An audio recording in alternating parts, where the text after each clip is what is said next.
என் அன்பின் மகாபிரபுவே உங்களுக்கு நன்றி தகப்பனே.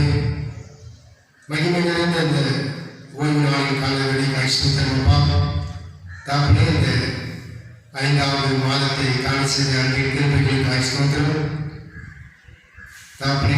இந்தி மூலமாக உங்களை பார்த்துக் கொண்டிருக்கிற பிள்ளைகளையும் என் சபை பிள்ளைகளையும் ஆசீர்வதிக்கிறதா கேட்கிற ஒவ்வொரு உணர்விலும் இந்த வார்த்தைகள் பேசுவதற்காக நன்றி தகப்பனே. இந்த கடைசி நாட்களிலே நாங்கள் எப்படி இருக்க வேண்டும், ஏன் இந்த போராட்டங்கள், ஏன் இந்த பிரச்சனைகள் யோசிக்கிறதான சூழ்நிலை உருவாக்குறப்பா. நீரே மைப்படுங்க, நாமத்தில் உணவு நீர் ஆசீர்வதிங்க. இயேசு கிறிஸ்துவின் நாமத்தில் ஜெபிக்கிறேன் ஜீவன் உள்ள பிதாவே, ஆமென். தியானிப்பதற்காக எடுத்துக்கொண்ட வேத வார்த்தை 2 தீமோத்தேயு 3ஆம் அதிகாரம் 2 தீமோத்தேயு 3ஆம் அதிகாரம் 1ஆம் வசனம் முதல் 5ஆம் வசனம் வரைக்கும் அப்போஸ்தலனாகிய பவுல் தீமோத்தேயுவிற்கு எழுதின நிருபத்திலே இப்படி சொல்லுகின்றார். மேலும் கடைசி நாட்களிலே கொடிய காலங்கள் வரும் என்று அறிவாயாக. இது கடைசி காலம் இருக்கிறபடினால் கொடிய நோயும் வரும் என்று இந்த வேதம் சொல்லப்பட்டிருக்கிறது. ஏன்னா எப்படி எதற்காக இந்த நோய் வருதுன்னா, மனுஷர்கள் கற்பிரியராயும், 2வது பணப்பிரியராயும், வீம்புக்காரராயும், அகந்தை உள்ளவர்களாயும், தூசிக்கிறவர்களாயும், தாய் தகப்பன்மாருக்கு கீழ்ப்படியாதவர்களாயும்,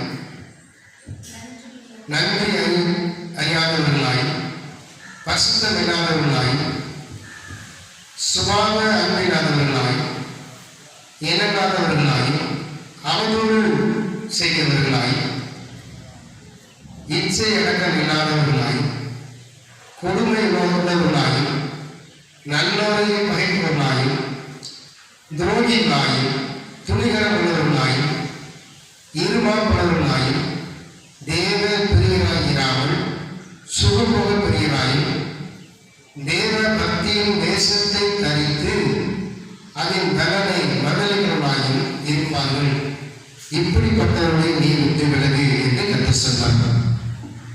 அருமையான இதை கேட்கிற என் ஜனமே, என்ன சொல்கிறது, இப்படிப்பட்ட படங்கள் இருக்கிறதுனாலதான் கடைசி நாட்களிலே கொடிய காலம் வரும் என்று அறிவாயாக என்று பவுல் சொல்கின்றார். கடைசி நாட்களாக இருக்கிறபடியால் இப்பொழுது பசுத்தப்பட்டவர்கள் கர்த்தர் விரும்புகின்றார். ஆனால் இன்றைய மக்களும் சுகபோகப்படுகிறாயும், அன்பில்லாதவர்களாயும், இச்சை அடக்கம் இல்லாதவர்களாயும், கொடுமையாளர்களாயும் இப்படி நிறைய காரியங்களை பார்க்கின்றோம். விசேஷமாக தேவன் சொல்றாரு, தேவ பிரியராய் இராமல் சுகபோகம் புரிகிறார். கர்த்தருக்கு பயப்பட பயம் இல்லாதபடி சுகபோகமாய் வாழ வேண்டும் என்று எண்ணுகிற பிள்ளைகளாய் அநேகரை பார்க்கிறோம் அல்லவா. அதனால்தான் இந்த பூமியிலே கர்த்தர் இன்றைக்கு கோபத்தை எழுப்புகிறார். ஏனென்றால் வேதத்தில் இன்னொரு பகுதி சொல்ல தொடங்க. ஆமோஸ் தீர்க்கதரிசி எழுதுகின்றார். ஆமோஸ் 8ஆம் அதிகாரம் 2ஆம் வசனத்தில் வாசிப்போம். ஆமோஸ் 8ஆம் அதிகாரம் 2ஆம் வசனம். ஆமோஸே, நீ என்னத்தை காண்கிறாய் என்று கேட்டார். பழுத்த பழங்களுள்ள ஒரு கூடையை காண்கிறேன் என்று. அப்பொழுது கர்த்தர் என்னை நோக்கி, என் ஜனமாகிய இஸ்ரவேலுக்கு முடிவு காலம் வந்தது, இனி அவர்களை மன்னிக்கவே மாட்டேன் என்று கர்த்தர் சொல்கிறார். இது ஒரு தரிசனமாக ஆமோஸ் தீர்க்கதரிசி கதை வெளிப்படுத்தியிருந்தார். எப்போ இயேசு கிறிஸ்து பிறப்பதற்கு முன்பு 600 வருடங்களுக்கு முன்பதாகவே சொல்லப்பட்ட வார்த்தைகள், இன்று நேற்று சொல்லப்பட்ட வார்த்தைகள் அல்ல. அப்படியாக பாருங்க, நாம கர்த்தருடைய பிள்ளைகளாகி நாம சரியா இல்லாவிட்டால் தேவன் என்ன செய்வாரா, இந்த இஸ்ரவேலுக்கு முடிவு காலம் வந்தது என்று கர்த்தர் சொல்லுகிறார். முடிவு காலம் நெருங்கினதுனாலதான் இந்த கடைசி நாட்கள் என்ன சொன்னார், அவள் ஆல்மோஸ்ட் முடிவு காலம் சொல்றாரு. இனி நான் அவர்களை மன்னிக்கவே மாட்டேன்னு சொல்றாரு. ஆனா பாருங்க, நாம் இன்றைக்கு நம்முடைய பாவங்களுக்காய் நம்முடைய அக்கிரமங்களுக்காய் மனஸ்தாபப்பட்டு கர்த்தரை அங்கிருந்து சென்றால் தேவன் பாவங்களையும் சாபங்களையும் வியாதிகளையும் மன்னிப்பார். அவை ஹல்லேலூயா, ஹல்லேலூயா. வேதம் சொல்றது பாருங்க, அந்த பின்பகுதியில முடிவு காலம் வந்தது அப்படின்னாரு. முடிவு காலம் வருகிறது. அது பார்த்தீங்கன்னா ஆமோஸ் 8ஆம் அதிகாரத்தில் 3ஆம் வசனத்துல அந்நாளிலே தேவாலய பாட்டுகள் அலங்களாக மாறும். தேவாலய பாட்டுகள் அலங்களாக மாறும். ஆமென், ஹல்லேலூயா. ஆலயத்திலே பாடல் பாடப்பட்ட பாடலாம் இனி அலறிக் கொண்டு பாடுவாங்க, பயந்து கொண்டு அழுகையோடு கூட பாடுவாங்க. ஏன்னா துக்க நாட்கள் சம்பவிக்கிறபடினால், தேவனுடைய கோபாக்கினை வந்தபடினால், முடிவு காலம் வந்தபடினால், நான் மன்னிக்க மாட்டேன்னு சொன்னதுனாலதான் இந்த வேதம் சொல்றாங்க, அந்நாளிலே இந்த தேவன் மன்னிக்காத சமயத்துல மக்களுடைய பாவங்கள் பெருகிற நாட்களிலே தேவாலய பாட்டுகள் அலங்களாக மாறும். எல்லா இடத்திலும் தலான பிரேதைகள் புலம்பல் இல்லாமல் எரிந்து விடப்படும் என்று கர்த்தராகிய ஆண்டவர் சொல்லுகிறார். ஆமென், ஹல்லேலூயா. கர்த்தரே சொல்ற வார்த்தை அதுதான். அநேக பிரேதைகளை பார்ப்பீர்கள், புலம்பிக் கொண்டிருப்பாங்க வீட்டுல. இன்றைக்கு நேற்றெல்லாம் பார்த்தீங்கன்னா டிவியில பார்க்கிறோம், இத்தாலி தேசத்துல கர்த்தருடைய கோபாக்கினை மாற வேண்டும் என்பதற்காக தெருக்கள் எல்லாம் ஒரு நாள் படித்து செபிக்கிறாங்க. இன்றைக்கு நிலைமையில பார்த்தீங்கன்னா டிவியில பார்த்தீங்கன்னா உலகத்துல 2,11,000 பேர் மரித்து போனார்கள் இன்றைய வரைக்கும். அப்பாலே கர்த்தருடைய கோபாக்கினை நாட்கள் கொடூரமான காலங்கள் வந்திருக்கிறபடினால் நாம் என்ன செய்ய வேண்டும்? எல்லா இடங்களிலும் பிரேதைகள் எரிந்து விடப்படும். எங்க பார்த்தாலும் எல்லா தேசங்களிலும் குவியலாய் குவிக்கிறாங்க, குழி தோண்டி புதைக்கிறாங்க, சுத்தரிக்கிறாங்க. பாருங்க, நம்முடைய நாட்களிலே தேவன் நம்மை கிருபையாய் காத்துக்கொள்ள வேண்டுமானால் நாம் சிந்திக்கிற பிள்ளைகளாய் காணப்பட வேண்டும். அது மட்டும் இல்ல, இந்த இதே ஆமோஸ் திரும்பி சொல்ல பாருங்க, 6ஆம் வசனம் சொல்றாரு. 6ஆம் வசனத்துல நாங்கள்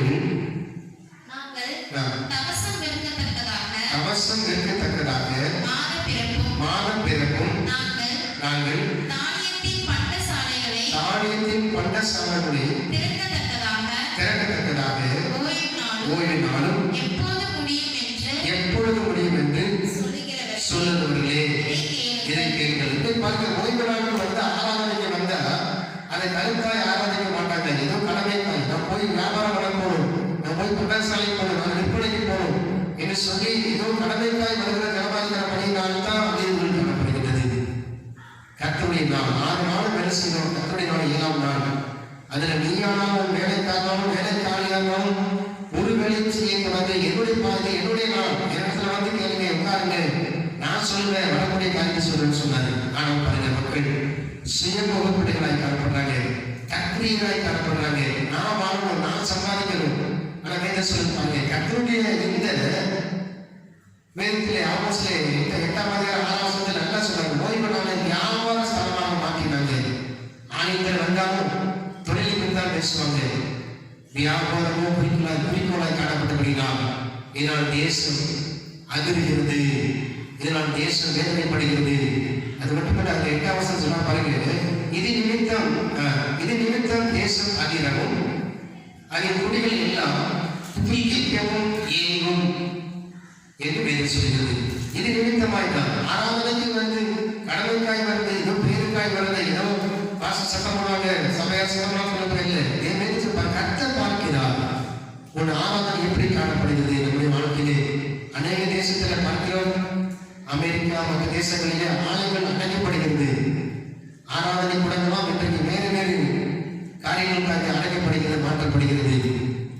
கர்த்தருடைய கண்கள் பூமி எங்கு உலாவி பார்க்கின்றது.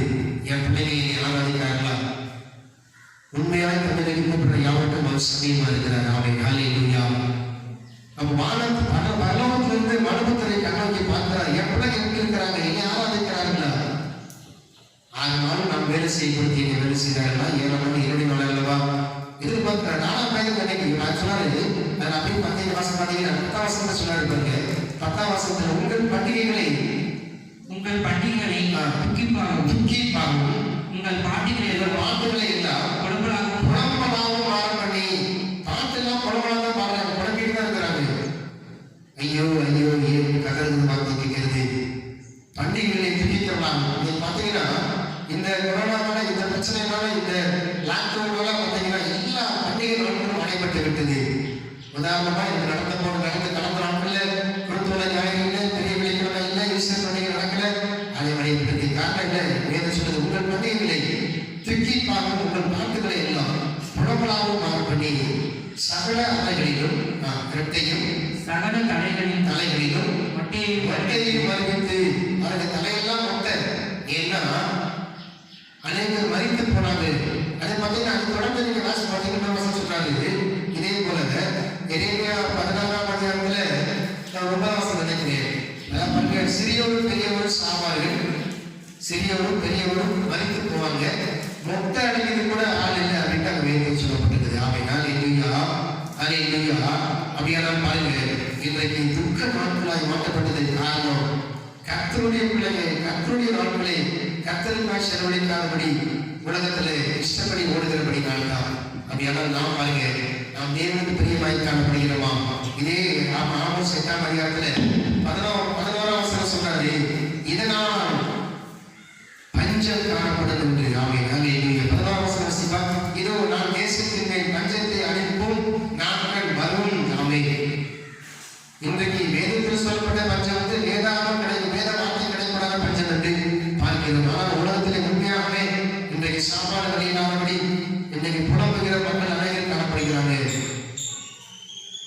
எத்தனையோ விதமான காரியங்களை தொலைக்காட்சியை பார்க்கிறோமே. நாம் என்ன செய்கிறோம்? இந்த நாட்கள் அவை நீடிக்குமானால் கொள்ளைகளும் கொலைகளும் அதிகரிக்கும், பட்டினி பஞ்சம் அதிகரிக்கும், தேசம் வறுமையிலே வாடும். ஆமென் அல்லேலூயா. ஆனா வேதம் சொல்லி பாருங்க, வாசிங்க 16ஆம் வசனம் வாசிப்பா. இதோ நான் தேசத்தின் மேல் பஞ்சத்தையும் அனுப்பும் நாட்கள் வரும். தேவனை அனுப்புறது ஆகார குறைவினால் உண்டான பஞ்சம் அல்ல, ஜனக்குறைவினால் தனி இல்லாமல் கிடைக்கிற பசியும் அந்த வளர்ச்சி அல்ல. கர்த்தருடைய வசனம் கேட்டு கிடைக்காத பஞ்சத்தை அனுப்புவது என்று கர்த்தராகிய ஆண்டவர் சொல்கிறார். ஆமென் அல்லேலூயா. நாட்கள் வருவதை பார்க்கிறோம் அல்லவா? இந்த நாட்கள் நடந்து வேதத்தில் சொல்லப்பட்ட ஒவ்வொரு வார்த்தையும் நிறைவேறிக் கொண்டுதான் இருக்கிறது. அவருடைய வார்த்தையில் ஆமென்றும் ஆமென் காணப்படுகிறது அல்லவா? வேத வார்த்தை கிடைக்கூடாத பட்சம் காணப்படும்.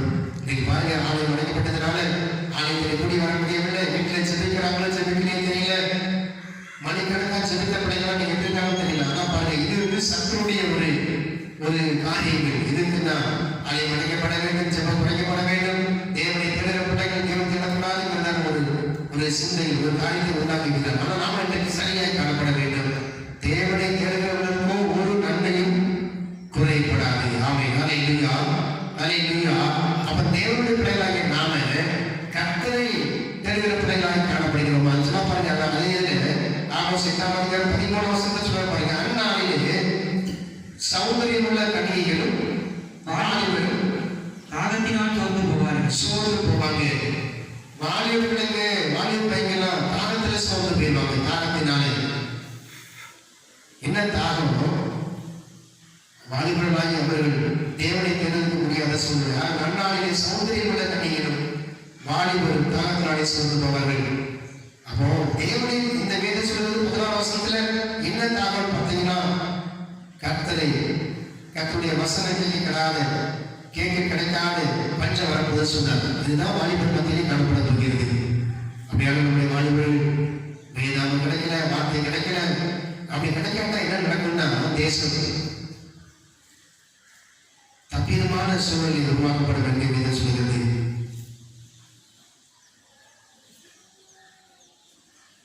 மகா புண்ணிய வியாதினால் சாவார்கள் என்று எரேமியா 16ஆம் அதிகாரத்தில் எடுத்துக்காக எரேமியா 16ஆம் அதிகாரத்தில் வசனம் சொன்னாரு.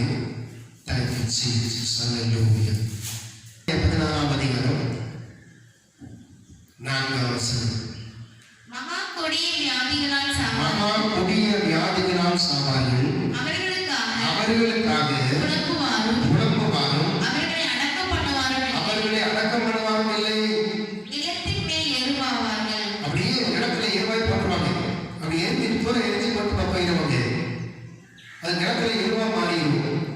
பட்டயத்தாலும் பஞ்சத்தாலும் மடித்து போவார்கள். அவர்களுடைய பிரேதம் ஆகாயத்து பறவைகளுக்கும் பூமியின் மிருகங்களுக்கும் எரியாது. பூமியின் மிருகம் ஆகாயத்து பறவைகளை சாப்பிடும்.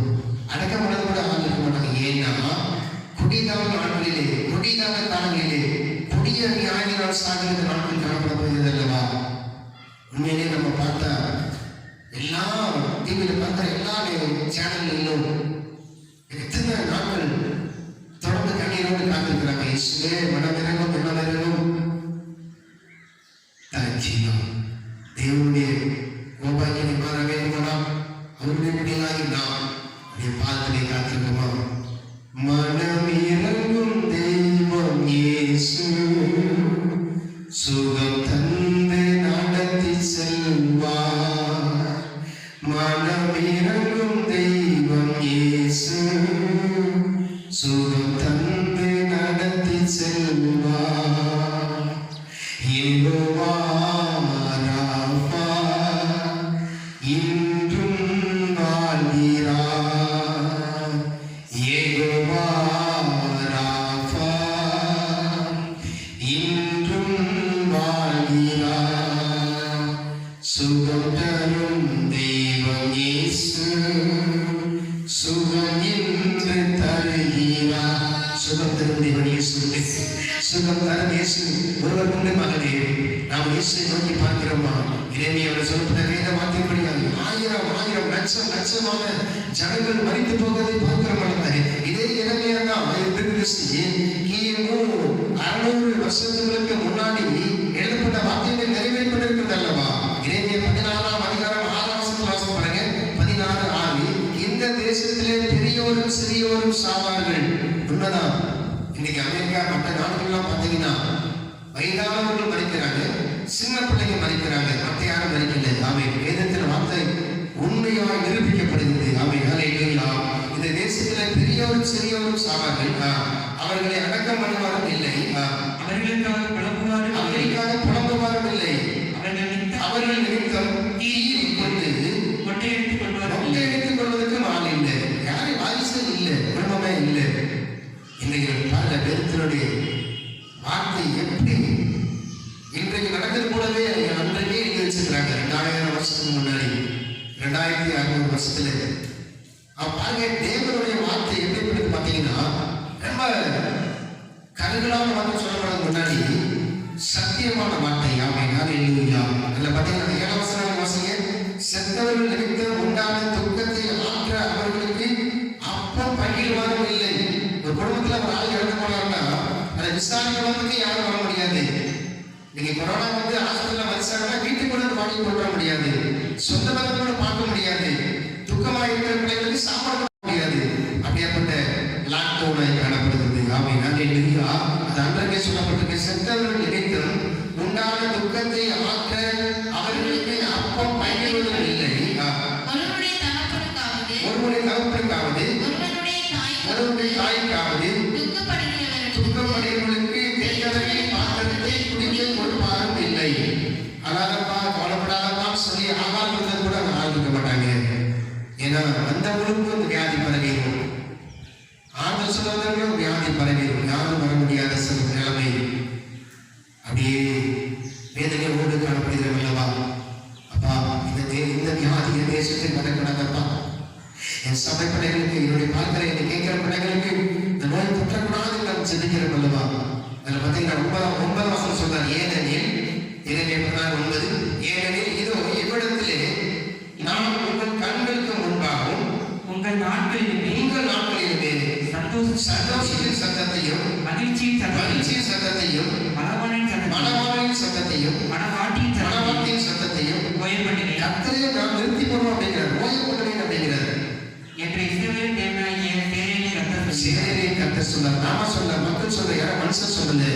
அப்படின்னா நம்முடைய பாசையில் என்ன அர்த்தம்னா திருமண அரங்குகள் இருக்காது, மூடப்பட்டாச்சு. எந்த சந்தோஷமான ஃபங்க்ஷன் அங்கே நடக்காது, எந்த கூட்டமாக எந்த வீட்டிலையும் நடக்காது, நடக்க விடாது, நடக்க முடியாது. வேத அன்றைக்கு சொல்லப்பட்டிருக்கிறது. ஆமென் ஹல்லேலூயா. இது குடிகால நோய் இருக்கிறபடியா கொடிய காலங்களிலே காணப்பட்டோம் அல்லவா? அது மட்டும் இல்ல, இதே இதில் எரேமியா 15ஆம் அதிகாரம் 17ஆம் வசனம். நாம் பரியாச விசுவாசக்காரருடைய கூட்டத்திலே உட்கார்ந்து களி கூர்ந்ததில்லை. களி கூர்ந்ததில்லை. உமது கரத்தின் நிமித்தம் தனித்து உட்கார்ந்தேன். தனித்து உட்கார்ந்தேன். பொதுவா தனித்து உட்கார்ந்தேன். இந்த துக்கத்தினால இன்னைக்கு அரசாங்கம் சொல்லி தனிக்கிறது, நீ தனித்து உட்கார்ந்து இருக்கிறேன். தனித்து இன்னைக்கு சில வீட்டில் அழைச்சி சொன்னாங்க, 15 நாள் உண்டு. அதுல மெண்டல் ஆயிரம் வெளியே ஓடி வந்துடுறாங்க. நீங்க கூட ஒரு வெளியே ஓடி வந்துட்டாரு. நான் பார்க்க நம்முடைய வாழ்க்கையில் மனுஷர்கள் தனித்து இருப்பார்கள், சலித்து போவார்கள் என்று அந்த வயசு வேத விஷயம் சொல்லிக்கிறது. அதனால சலிச்சு போவாங்க. இன்னொரு ஏசாயா இருக்குது சொன்னா பாருங்க. ஏசாயா தீர்க்கதரிசியில ஏசாயா 26ஆம் அதிகாரம், ஏசாயா 26ஆம் அதிகாரத்துல ரொம்ப தெளிவா சொல்வாரு. 26ஆம் அதிகாரம் 20ஆம் வசனம் 26:20 கர்த்தரே சொன்னாரு ஏசாயா தீர்க்கதரிசி மூலமா, இது சில கர்த்தருடைய கோபம். அதனால ஒளிச்சுக்க, வீட்டுக்குள்ள போய் உட்கார்ந்துக்க, யாரையும் பார்க்காது, யாருடைய பேசாது. என் ஜனமே, நீ போய் உன் அறைக்குள்ளே பிரவேசித்து உன் கதவுகளை பூட்டிக் கொண்டு சினம் கடந்து போகும் மட்டும் கொஞ்ச நேரம் அழைத்துக் கொள். சினம் கடந்து போவது மட்டும் கர்த்தருடைய கோபாகினை பேப்பர் வச்சுக்காங்க. சினம் இப்படி யாத்திராம் 12ஆம் அதிகாரம் 23ஆம் வசனத்தில் சொன்னார். சங்கீதம் 19 சங்கீதத்தில் 11ஆம் வசனத்தில் சொன்னார். ஏசாயா 10ஆம் அதிகாரம் 25ஆம் வசனத்தில் அதான் சொன்னார். ஏசாயா 30ஆம் அதிகாரம் 27 அந்த வசனம் சொன்னார். யோபு 14:13 அதான் சொன்னார். சினம் கடந்து போக மட்டும் நீ ஒழித்தது, சினம் கடந்து மட்டும் கொஞ்ச நேரம் ஒழித்துக்கொள். இது கொஞ்ச நாட்கள் நாட்டம். இதோ பூமியினுடைய படிகளின் அக்கிரமத்தின் நிமித்தம் அவங்களை விசாரிக்கும்படி கர்த்தர் என்று நேரம் வந்திருக்கிறார். அவன் ஹல்லேலூயா. மண்பாண்டத்தை உடைத்து கொண்டது போல உடைப்பு புதைக்கிறதற்கு கூட இடம் கிடைக்காமல் இருக்கும் என்று வேதத்திலே சொல்லப்பட்ட வார்த்தை நடைபெறுகிறது அல்லவா? Thank you, Jesus. ஏன் இந்த பிரச்சனை, ஏன் இந்த போராட்டம், ஏன் இந்த காரியங்கள் என்று கேட்டீங்கன்னா, இது மாற என்ன செய்யணும்? இதனால வந்து நமக்கு எளிமையான சொன்னார். எளிமையா 16ஆம் அதிகாரம் 11ஆம் வசனத்துல எதனால வந்துதான் தேவனை தேட மறந்து தேவனை தேடாமல் அந்நிய தேவனை நாடி அந்நிய தேவனுக்கு பூசம் பண்ணி அந்நிய தேவனுக்கு வழிபட்டு நடந்தபடினா தேவனுடைய கோபாக்கள் என்று இறைமைய 16ஆம் அதிகாரம் 11ஆம் வசனத்துல சொல்றாரு. 16:11 சொல்றாரு. உங்கள் பிதாக்கள் என்னை விட்டு அவர்களை நோக்கி உங்கள் பிதாக்கள் என்னை விட்டு அந்நிய தேவர்களை பின்பற்றி அவர்களை சேவித்து அவர்களை பணித்துக் கொண்டு என் நியாயப்பிரமாணத்தை கைக்கொள்ளாமல் என்னை விட்டு விட்டார்களே. நியாயப்பிரமாணத்தை கைக்கொள்ள தேவனை தேடல, அந்நிய தேவனை அந்நிய மனுஷன் நாடி ஓடுறாங்க. அதனால் வந்த விளைவுகள் என்னை விட்டு விட்டபடியினால் நாம் இதை சரிப்படுத்திக் கொள்ளும். கண்களை மூடி ஜெபிப்போமா? இருந்த வளமாய் கண்களை மூடி ஜெபிப்போம். இயேசுப்பா, எனக்கு மனம் இருக்குமப்பா, என் தேசத்துக்கு மனம் இருக்குமப்பா. இயேசுவே, எப்படி செய்த தவறுகளை பண்ணீங்க, நான் உட்காரமாக இருப்பா. ஹல்லேலூயா. எல்லா அரங்குகளும் நடைபெற்று விட்டது, எல்லா தேட்டர்களும் நடைபெற்று விட்டது, எல்லா விதமான கூடுகிற இடமெல்லாம் இன்றைக்கு மாற்றப்பட்டு விட்டது. தேவனை மட்டும் நோக்கி பார்க்கிற ஒரு அறையை தெரிந்து விடுங்களா? காத்திருப்போமா? Thank you, Jesus. Thank you, Jesus. என் அன்பின் மகாபிரபுவே, உங்கள் நன்றி தகப்பனே. உடைய வார்த்தையின்படியாய் நாங்கள் இயேசுவே எங்களை திருப்திப்படுத்தக்கதாக, உடைய கோபம் தனியத்தக்கதாக உடைய பாத்திரை நான் வருகிறேன். தாப்பனே, கன்னிகளும் வாலிபர்களும் இயேசுவே அழிந்து போவதை பார்க்கிறேன். சிறுவரும் பெரியவர்கள் அழிந்து போவதை பார்க்கிறோம். அப்பா, ஆவிக்குரிய பிள்ளைகளுடைய வாழ்க்கையிலே என்னை குன்றி போவதை பார்க்கிறோம். தகப்பனே, இதனால என்ன நடக்கும்? இனி கொஞ்ச காலங்களில் கொடூரமான இயேசுவே கொடூரமான காரியங்களை பார்க்கிறோம் அல்லவா? பஞ்சம் தலைவரித்து ஆடும், அதனால பட்டினி சார்புகள் காணப்படும், அதனால இயேசு குடைகளும் காணப்படும். கர்த்தரை தேர்ந்த குடைகள் குறைந்த போற அப்படின்னால் தேவனுடைய கோபாக்கில் வரும் பார்க்கிறோம். அவங்க நன்றி தகப்பனே. தேவனே, நீ ஒரு விஷயம் இறங்கு பாப்பா. யெகோவா ராஃபா என்றும் வாழ்கிறார், சுகம் தரும் தெய்வம் இயேசு, சுகம் என்று தருகிறார். மனமிரங்கும் தெய்வம் இயேசு, சுகம் தந்து நடத்தி செல்வார். மனமிரங்கும் சுகம் தந்து நடத்தி செல்வார். நன்றி தகப்பனே. மனதிறங்கும் அப்பா, மனதிறங்கும் தகப்பனே. யெகோவா அப்பா, சுகம் தரும் தெய்வமே, வியாதியோடு இருக்கிற போராடி கொண்டிருக்கிற பிள்ளைகள், உம்மை நோக்கி பார்க்கிற பிள்ளைகளுடைய கண்களுக்கு சுகம் கொடுக்க தகப்பனே. வியாதிப்பட்ட அத்தனை பேர் சுகமடை பிள்ளைகளை மாற்றி உண்மை தலைவர்களை உருவாக்குங்க. ஆசீர்வதிக்க பலப்பட்டு கேட்டுக்கொண்டிருக்கிற இதை பார்க்கிற வீட்டுக்குள்ளே பார்க்கிற எல்லா தேசத்திலிருந்து பார்க்கிற ஒவ்வொரு பிள்ளைகளை வாழ்க்கை பெரிய மாற்றத்தை காண வச்சுங்க. நீரே பரிவாரி நெருங்கின ஆசீர்வதிக்க பலப்பட்டுங்க. மீ பரிசு கிறிஸ்துவின் நாமத்தில் ஜெபிக்கிறேன். சிவன் நபியாக